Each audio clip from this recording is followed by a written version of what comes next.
Information, facts, and analysis. I'm glad to inform you that another gentleman has joined us on this set.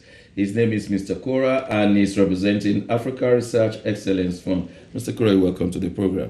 Thank you very much. Do you want to tell us a little bit about yourself and what you do, sir? Thank you very much. I worked for the Medical Research Council of Great Britain in the Gambia for over 35 years, rising from a junior clinician to direct institution. The Medical Research Council in the Gambia is one of Africa's leading institutions for research. At a point about 2 years ago, I decided to focus my attention on developing the next cadre of African scientists to take a lead in African health research, and created the Africa Research Excellence Fund, focusing on early postdocs to help them develop and stay in research in Africa. Okay, and we have not been good on the research side in Africa in every area, especially in economic terms. So how do you think we're going to revolutionize that part of our life? Excellent question, and that's exactly where the RF is going to focus on. We want to develop young postdocs to become competent enough to win international grants. There's money out there, but it's very competitive. Winning them is a big problem. We want to talk to our governments to get them to be convinced that we need to spend money on research to prevent major catastrophes in the future. Africa has been opportune by the fact that AIDS pandemic hit Africa the worst. Did we learn from it? We learned a bit. Did we try to prevent it, something like that happening again? Well, not quite. Ebola struck again. Yeah, unfortunately. And what next?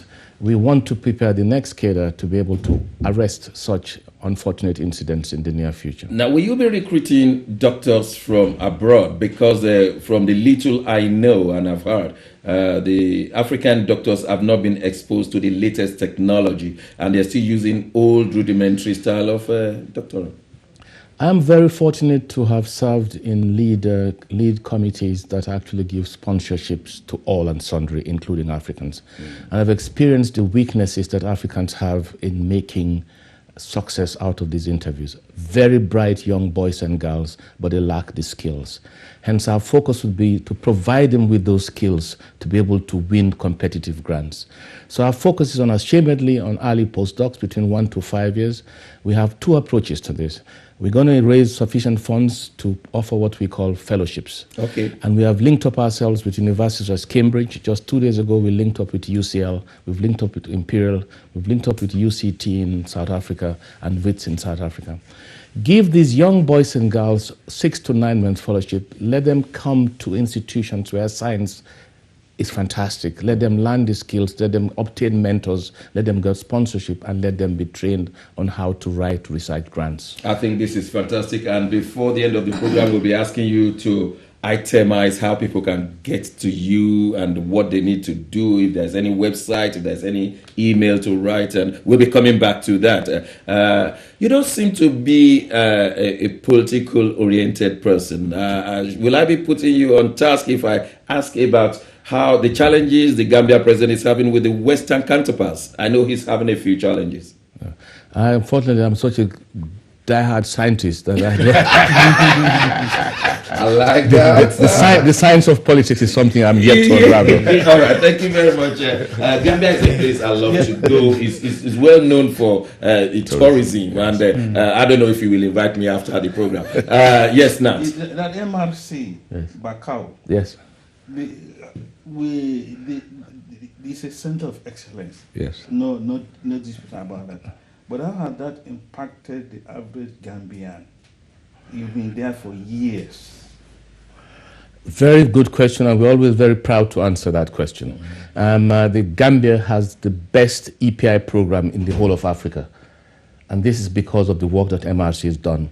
We were the first to trial hepatitis vaccine to prevent carcinoma or cancer of the liver, and soon after we established that it was protective, it was introduced to the Gambian population free of charge for 5 years. The Gambia MRC unit, working closely with the Gambia government, was the first to try out a vaccine that prevented a terrible meningitis called Haemophilus influenza We showed that it worked, and we introduced it into the EPI program in the Gambia free of charge for 5 years. Recently, the Gambia was the second country in Africa to introduce the pneumococcal vaccine, having trialed it in the Gambia. So if you look at our EPI program, it is much better than richer countries in Africa. And this is because MRC's work has propelled the use of such vaccines into the community. I mean, for our viewers, you have to appreciate Gambia. Gambia is a very, in terms of geographical position, very small country, 30 by 80 miles, broken through with the River Gambia, enclosed by Senegal, and always wanted to be swarmed in by Senegal. The population used to be a little bit above 500,000. What's the population now? We've worked very hard on it. We're now 1.7 million. 1.7 million. Wow. Several years ago, it was about 500,000, but now 1.7 million has been. But Gambia continues to be one of those places that are making news. Yes, Otumba. Gambia members may be very, very busy. Now, let me say this to you, sir. I do appreciate your efforts.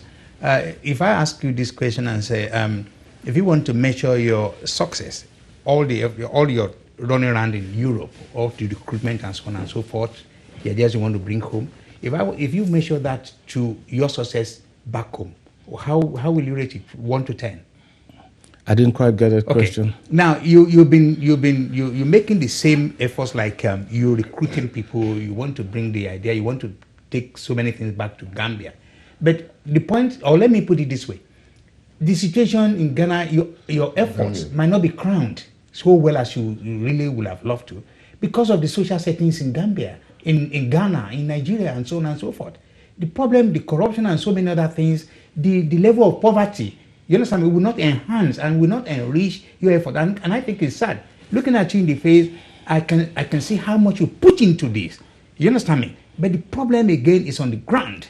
The ordinary people in Gambia, if you look at the level of their standards and so on, and it makes your job difficult. Let me put it in this way: socio-political challenges. How has it impeded your activities? We've been very fortunate in science that no political negative effects have been directed to the MRC in terms of our research.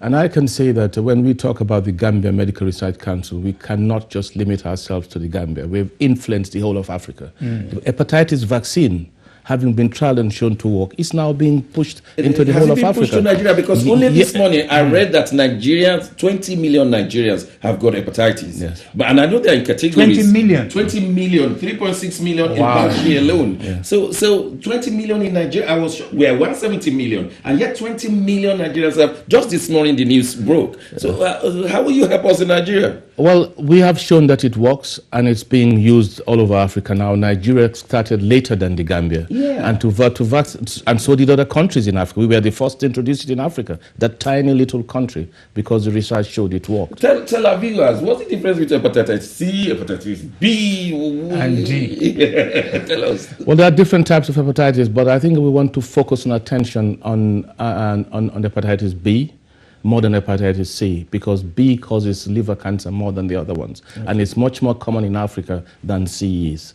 And the long-term consequence of hepatitis B infection is chronic liver disease, and the worst stage of it after cirrhosis, which is frozen-like lesions in the liver, is cancer. And the cancer is untreatable. And I want us to just stop a minute and say, when does the cancer strike? It strikes between the ages of 20 and 40, at the most productive age of our young people. Someone has just got a PhD from Ibadan, from Yale, come back home, begin to work, bang, hepatitis, bang, cancer, bang, death. The amount of economic loss is immeasurable. What can we avoid not to have these hepatitis? Causes. There is vaccine against hepatitis B, and if it's used, it's protective. We are just showing it. We have a 40-year program on follow-up of the people we have vaccinated against hepatitis B. And we are now calculating to show, and we can now say it even before breaking the code, that it's protected from liver cancer. So if we can give that the whole of Africa, you can imagine what will happen.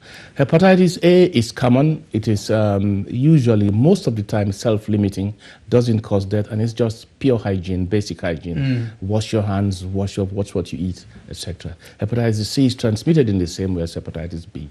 So. Okay, we'll come back to how to reach you, especially now that you are in the UK.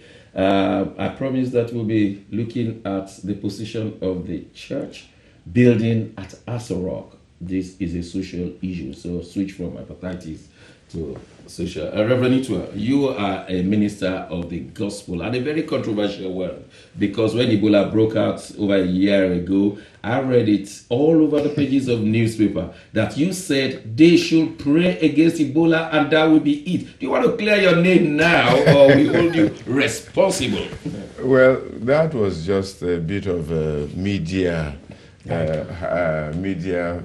fox pass by my media person. To be honest, I heard about that thing on my bed, the same way you heard about it. You know, I think somebody had sent him an email and he had responded on my behalf, saying that it's possible to pray and there'll be healing. After all, we pray for other sicknesses. Yeah, and he wasn't really saying that I was saying that the only cure to Ebola is to pray and everything will be all right. He quoted some very ancient priest and all that. Yes, and, read it, South somebody Africa called and me all on my the bed. rest. I said, what did you say about Ebola? I said, what happened to Ebola? I said, I'm sleeping on my bed, and this whole controversy started. So it's just one of those things that, but I take full responsibility for it. He handles my media, and then he made a little bit of a mistake. All right. This report has just come out. Thank you for the explanation. I think that has cleared the air once and for all. We got this information that the Aso Villa Chapel wants to be removed. In fact, some people have tried to remove it on behalf of President Buhari because it was the distance between the chapel and his bedroom is causing the problem. There's noise coming out of it, and it has been partially blocked, and so many controversy going on right now. The chaplain, the new chaplain, is called the acting chaplain, says that no problem, but part of their children's department have been taken and turned into store, and we have this report, and we understand Nigerians are not finding it easy. It says national uproar. A source in the presidency said that as a prelude to effecting the plot, security agents prevented the Villa Chapel choristers from entering the building for their weekly rehearsal on Sunday, August 29, 2015. According to the sources, the plot was to erect canopies and have the church service there, but the plan soon leaked, and the Vice President, Professor Shibaju, had to intervene by reaching out to President Buhari before the security men gave way for service to be conducted that day. So what we are saying is that the present administration want to remove the chapel and the mosque out of their present position somewhere in Aso Rock that will not be disturbing Mr. President and his immediate supporters. How far that is true, you will decide, and if you want it, so please call in or email us. I'm finding it difficult to receive email in the studio today. That's why I've not been reading your email, but do continue to send it in as soon as the service is okay. I'll read all of them as much as I can. We have a caller. Hello, who's calling? Hello? Hello? Yes, what's your name, sir? David speaking. Where are you calling from? I'm from London. Go ahead, sir. Firstly, as a professor there, I have a question I would like to ask him. Go ahead. He's ready to answer your question. Okay. It's talking about, scientific explorations. And my question is, there is notion about bitter cola. I don't know if he knows what is called bitter cola. Yeah, bitter cola, yeah. The one that Professor Maurice Iwu, beg your pardon, said he has worked with to stop Ebola. Was that one? That's what I'm saying. So, has he have any scientific research in that bitter cola, and what does it do? Because there are many kind of talk around about it does helps diabetes and heart blood pressure and all that. Can the professor substantiate on that, please?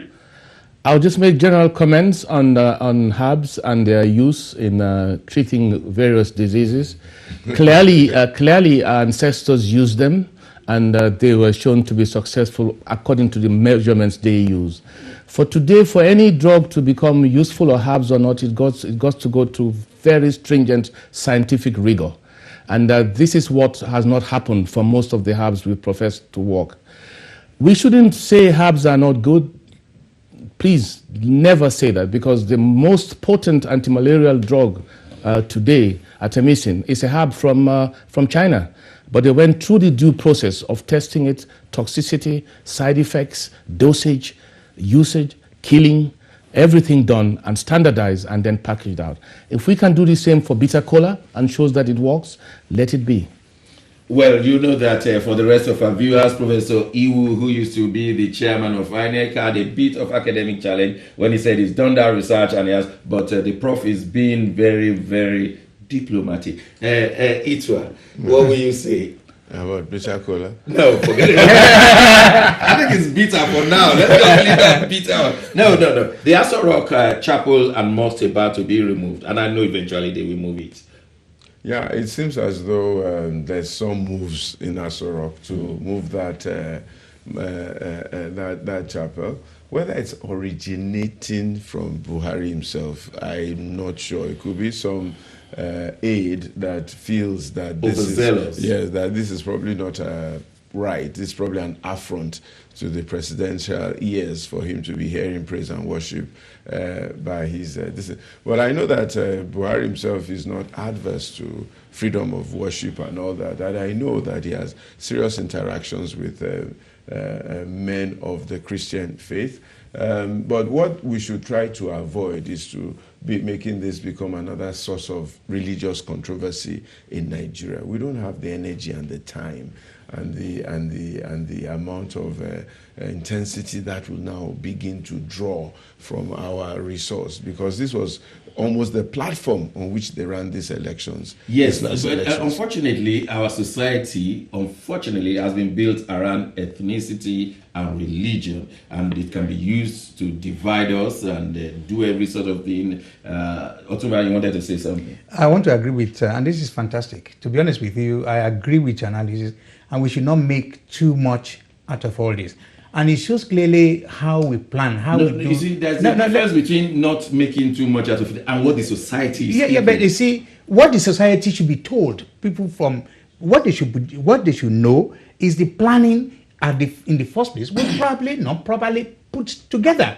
You understand me? If the president now, who is not talking because he's a Muslim, like Riley said, most of people who work with him are Christians. So he's not adverse to Christianity in any form or shape. You understand me? But if you say the immediate room to where he sleeps, because the former two presidents agreed to did not mind, and he now say, you know what, move both the mosque and the church, move them a little bit away from. But they will not. It will not be as easy as that on the ground. I think we should educate the public about that. The public. Yeah. Nat, quickly, we have a caller. The history of Villa Church. Yeah. Obasanjo built it. That's correct. He ended, after he left, Yar'Adua did not object. Yar'Adua, a Muslim, did not object. Yeah, that's correct. Jonathan came in. He did not object. He did object. When Jonathan was going, he invited Osubajo to come for a handover. The man didn't come. Late August, when this thing started, the presidential spokesman said there was nothing like that. Then some weeks after, there's something like that. So what is really happening? What do you mean something? I don't understand. Nothing like that. They said they were going to shut down the chapel. Femi Adesina said no, there was nothing like that. But a few weeks after that, he's saying they were turned into stores. Yes, turned into store. First of all, the focal thing is the church. The mosque is secondary. They are going to move everybody out of that place. I think we should. So what is the point you're trying to make? The point I'm trying to say is that let us. What is really happening? In August, you said nothing. You are not shutting down the place. In early September, you are shutting down the place. What do we take? Let's take they're even going to shut the place and move it to another place. What is exactly the problem? What is wrong leaving it there? Yeah. Why do you want me to move God away? This is a national monument. Now, let's say we have a caller. Hello, who's calling? Hello, who is calling? We have a caller. It's a very sensitive topic. It's a very sensitive topic. And we need to be very careful that we do not overblow it and overrate it. So yes, okay, go ahead. Hello, who is calling? Yeah, go on, sir. Don't listen to your television, listen to your phone. Looks like we have... My name is Mustafa. Okay, Mr. Mustafa, please just listen to your phone because there's a time lag between the telly and the phone. Okay, go ahead, sir. Yeah, my name is Mustafa. I'm calling from Germany. I have a question to Professor. Go ahead. Yeah, I have a problem of hepatitis. I come with it. Understand me? Are you hearing me? Yes, it's not. So I went to doctor. Doctor prescribed that I had hepatitis B, but I find it difficult about it now. So I don't know, whatever I ate, it used to pain me in my stomach, and I don't know what to do now, what I can eat. Please, can you prescribe what I can eat and what I cannot eat? Because I find it difficult about what I can eat and things that I will eat, because the thing is disturbing me still in my stomach. They have already told me that I have this thing. Okay. You're in a very good place for hepatitis. The German medicine is very highly rated, and I'm sure they've got treatment for hepatitis B, the virus itself, to kill it. But if it has already caused damage to your liver, that is usually not quite reversible. I cannot advise without examining it, without seeing your results. And I suggest that you visit your doctor again and make these complaints. Okay. Otherwise, you send your ATM and pay a fee. I think today has been a very good day because we have a prof who will be answering your questions. It's not going away, and Reverend Itra is not going away. It's going to be an all-male affair in the last segment. When we return, we want to focus on the governors, what they've been doing. Okorocha went to Turkey with 100 men twice in a year, and we're talking of change. Don't go away, we'll be right back. He made the trade.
Welcome back to You Decide. We'll give you information, facts, and analysis. And we have been blessed with two gentlemen who are our guests this morning, Professor Corrah and Reverend Itwa Ighodalo, the famous preacher. The Jonathan administration made you a member of a committee that probed the Subsidy. oil subsidy. You want to tell us about that and what happened to that report that when what's his name again? When Nuhu Ribadu presented it, there was a challenge between him and Mr. Orosai on the same table, and Nuhu Ribadu was talking to the president, and Orosai said, "Mr. President, my foot," and it went viral. You were a member of that committee. Tell us what happened. It's very interesting.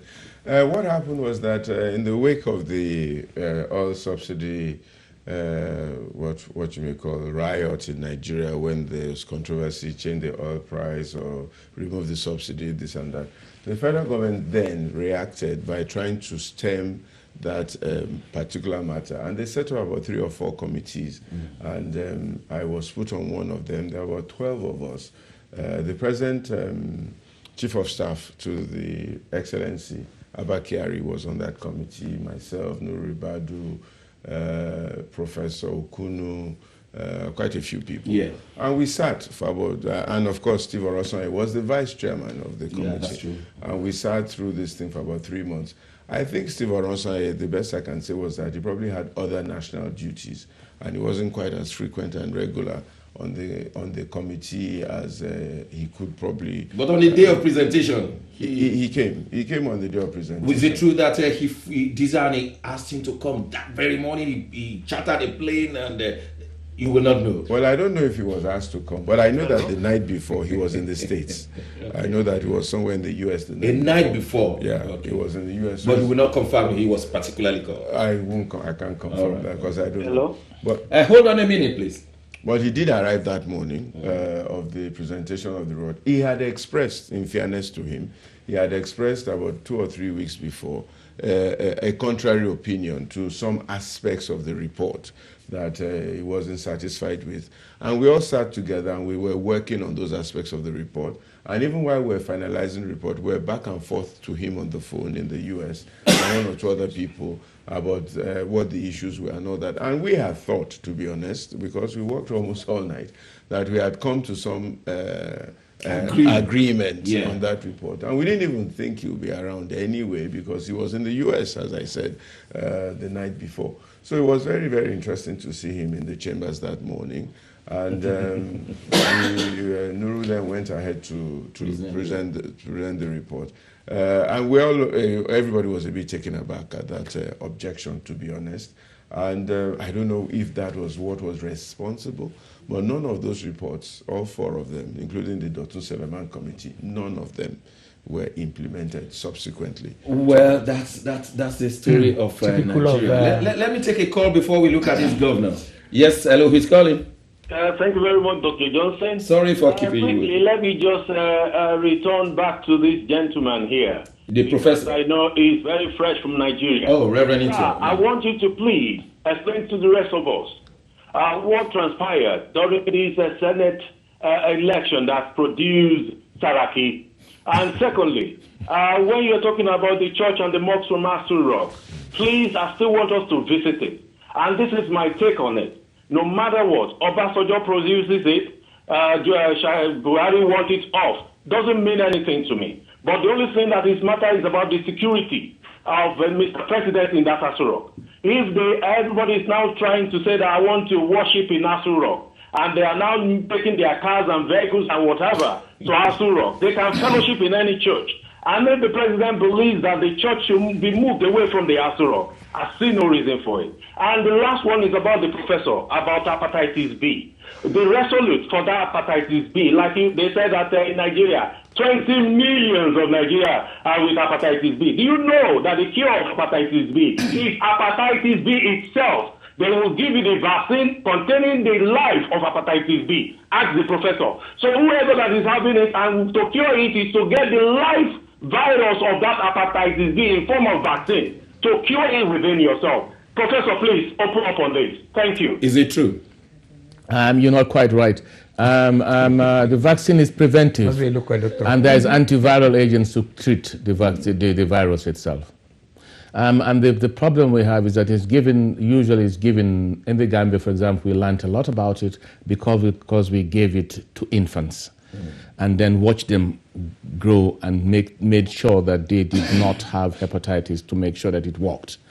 But there was always that group of individuals who were not infants when the vaccine was given, and so they continued to be infected with the virus.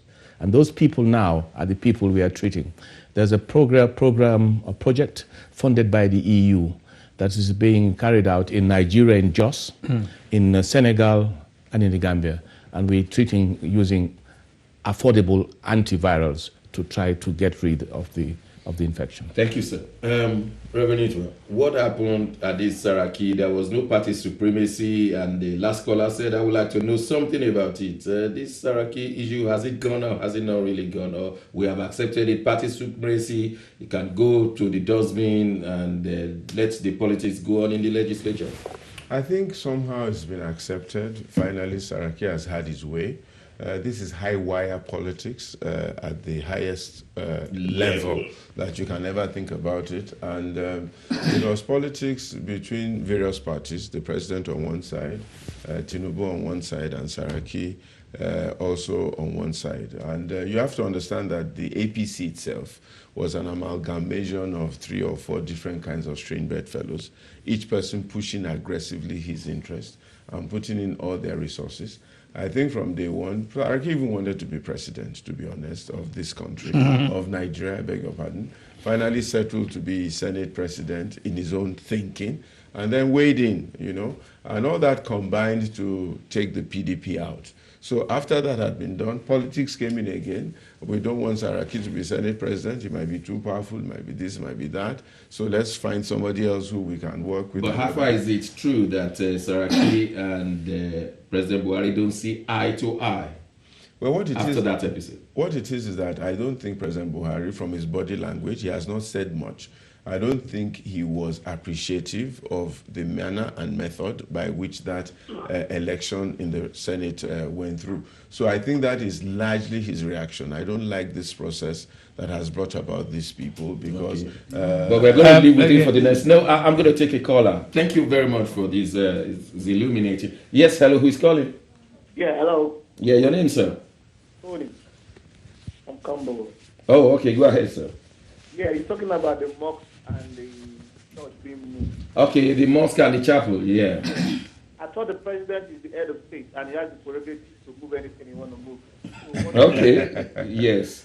And number 2. He's not a dictator, by the way. He's the head of state. But what about the government that who cry about that?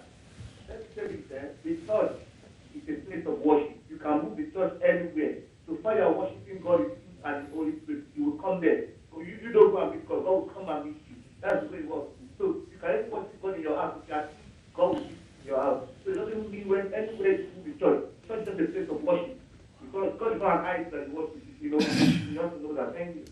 All right, thank you very much. So I think that we'll be taking your calls, and it appears that the emails may come in any moment from now. I'm working frantically on it. Sir, Prof, now that we're coming to the end of the program, if people want to get in touch with you, what do they do? We have a website under the Medical Research Foundation, and you can reach us. Essentially, what we want to see happen is for Africans to become philanthropists, Africans to begin to contribute to the development of the next generation of scientists. Scientists will be based in Africa, attacking African problems, African health research problems for Africa by Africans in Africa. Oh, thank you very much. And the website is www.mrf.ac.uk. You can contact him directly or the organization directly, and we will really support this. Then television, and you decide. Yes, we have a caller quickly. Yeah, hello, who's calling? Yeah, sorry, Dr. Johnson. I was on the line before, and I wanted to ask a question to one of your panelists, the Reverend. Itwa, yeah, go on. Can I go ahead? Yes, please. Go ahead. Okay. I've heard him say when you were discussing about the issue about what Buhari has done for the past 100 days, and when someone asked him, Doctor, trying to get the question from you, and he came about saying that some of the issues coming out of propaganda, and I'm just happy to get you also introduce him as a reverend and a man of God. So how sincere can he be and tell us openly here that he is not playing politics by his comments? And if he can say that most of those things are propaganda, can he also denounce that before the election that Buhari was nominated by the Boko Haram to be their representative, which he declined? Now that he has become the president, he wants to negotiate with them. Is that a propaganda or a real fact? Well, the fact that somebody nominates you to be their negotiator may have different kinds of basis for it in the first place. You know, even this issue of Boko Haram, one is not even clear who is actually behind them. Okay, this same Buhari, when he was campaigning, got himself involved in a serious accident. Okay, It was a similar some people were saying that it was organized by some people. Some people say it was a genuine accident. Blah blah blah. This and that. You do not know the level of high wire politics. Some gentleman woke up some time ago in America. He said he wanted to be president, and within 3 days, 3 different women woke up and said he was a rapist and he was attacking them. So we don't take all these things just on the face value as they are. You know, some people can wake up one day and say that Buhari did this and did that, and then elect him to come and represent Boko Haram. It may be true, it may be part of them, it may not be. He may have been set up, he may not have been set up. So, but from where we stand and from what we think, I don't think that Buhari, as a citizen and ordinary Nigerian, had any close relationship with the Boko Haram. Even that Boko Haram, some guy came from Australia and said that the chief of army staff, the former chief of army staff, was the one who was behind this Boko Haram thing, and he was using it to make a lot of money, selling arms and buying arms. So there's a whole bunch of stories all over the place. And even Jonathan himself said some of those people are within his cabinet. Yeah. So which one of those stories do you believe? Okay. This is where we are, my dear friend. So we need to be very, very careful. It's not everything you hear in the soft cell, in the press, in the mail, or whatever that you now take as gospel truth. They need to be investigated, and we need to find out what exactly is going on. That's right. Yes, no. I just wanted to add to the Saraki Senate presidency thing. You know, from the beginning, PNP said he didn't care who would be. Yeah. But when he saw the fire coming, he changed his mind. He was not interested in who becomes the Senate president. And the issue is not gone yet. The other group, they are still in court. In fact, he has just been slammed. He has just been slammed. Saraki has just been before court. No, that's a difference. Yeah, but the point here is, if PNB said Saraki has been slammed in court, right? Yeah, it's 13 count corruption charge by the EFCC. No, by the CCB. CCB. Okay. So why is it that now that Saraki won that presidency, that his wife was taken to court over 2 billion naira? Yeah, the case now CBC and anyway, well, but we just don't have much time. I'm just trying to see the complexity and intricacies. Can we talk about these governors now paying?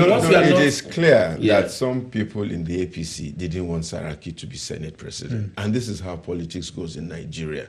Okay, but then again, this is also politics. You can't come out openly and say you don't want this, you don't want that. So they use EFCC to run after Tumani Saraki, his wife. They now use Code of Conduct Bureau to run after Saraki himself, just because he's contesting. Whereas we know that all of them have got skeleton in their cupboard, right from the top to the bottom, and we know these skeletons. But it is true. When you look at the names that have been touted to be our ministers, then you come to have understanding. We have Patutomi touting. I'm not saying they have. There may be rumors. We have Femi Falana. We have Odimegu. We have Dambazu. When you look at all these names, you tend to think we're not yet serious. But I want to give you. You want to say something about governors. Badi Okorocha went to Turkey twice in a year with 100 men looking for business in Turkey. Whether that is money well spent or not is left for you to decide. Otumba. Yeah, I'm seriously worried about situation with most governors, not an exemption now, not paying salaries of their workers and even wages. You know, the process has rendered many people so worthless. They are now beggars in their states. But then again, the sad thing here is we have governors who have their family well protected. They lack nothing. Their parents, their family are getting the best of everything. But you see, I don't want to blame the governor. It is the system that allow this kind of thing, and that's why I'm calling on all the legislators in the country. The legislature, they should do more to legislate against this kind of thing, to make it criminal. Look, Otumba, let's be clear. We have godfathers who take money from governors because they have been elected, or from chairman, council, all those governors. All the money that shouldn't affect they collect from them. Salaries. No, that's what they use. They people will have are used crying. to People pay are salaries. dying. All the godfathers who put them there. We're talking of Nigeria. Ngige was taken by his godfather and imprisoned as a governor. And we're sitting here. We have godfathers who collect money, actually through Alpha, Beta, collecting taxes for states, and they're pocketing these things. And yet, Fashola from nowhere has become the worst governor in Nigeria. And so all these godfathers, that's what they do for us, the kind of skewed structure that we are building our politics on. We have Aregbe Shola, who has not paid state university teachers for 8 months. And then the vice president came out, Professor Oshibadu, he said the northern governors have got a serious question to answer. They pulverize their people, and now the northern states become one of the eyesore of Nigeria from the vice president, not me. And so we have challenges. We'll take one more call before we call it a day. Hello, who's calling?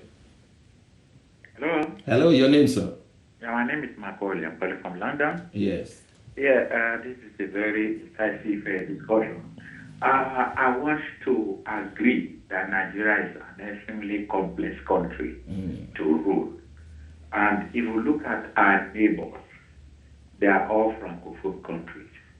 And if you look at France, has a very strong control over all Francophone countries.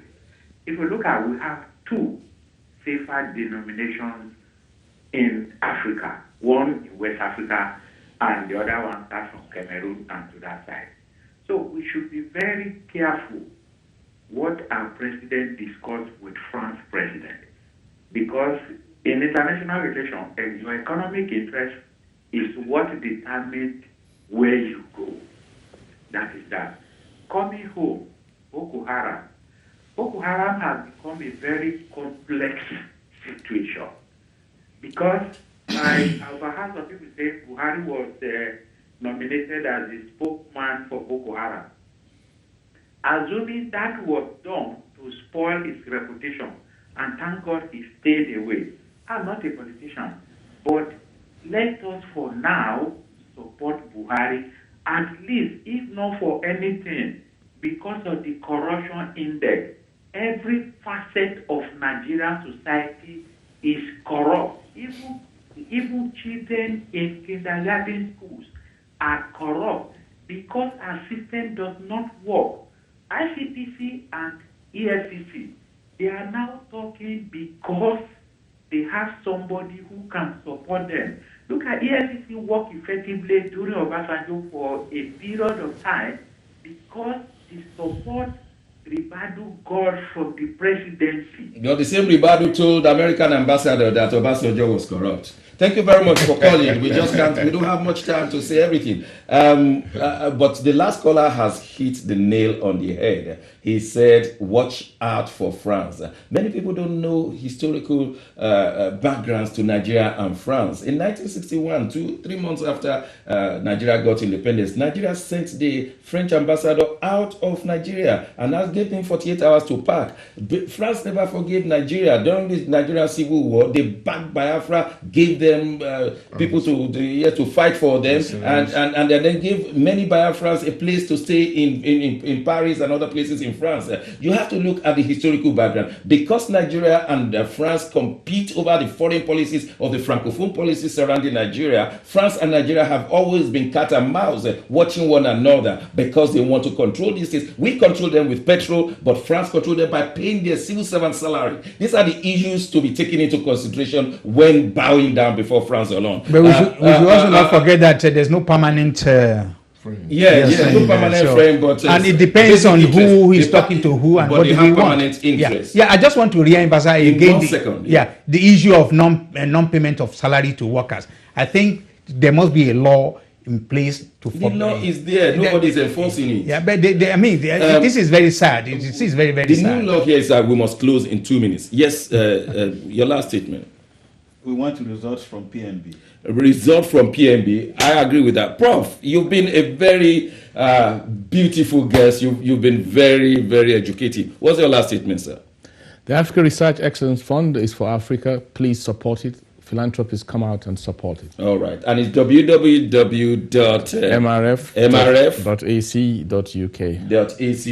Reverend Itua, you are in London because your uncle, the architect who constructed all the federal government colleges, just passed away. And the burial will be tomorrow at Liberty Church. Hanzi N80QX. For those who don't know, Architect Adere was the one who constructed all the federal government colleges all over Nigeria. He's just passed on, and many people have come in to participate in his burial tomorrow.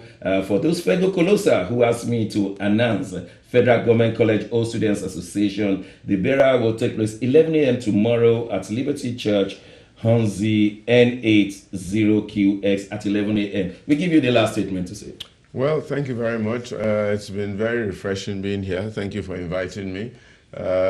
We've spoken a lot about many things, but I think it's a season of change for all of us. It's a season of change, and I think everybody should come in and be part of this change and give the new government a bit of time to see what they can do. I want to assure people that if they don't perform, I'll be the first to come out and say they can do much better. And those who can be with us tomorrow at this funeral, we'll be very glad for your support. God bless you all, and God bless Nigeria and Britain. That's how it's going to be. It's been You Decide. We give you information, facts, and analysis, but at the end of the day, you decide. God bless. Till next Wednesday. Lettings and management. If you have a property, tenant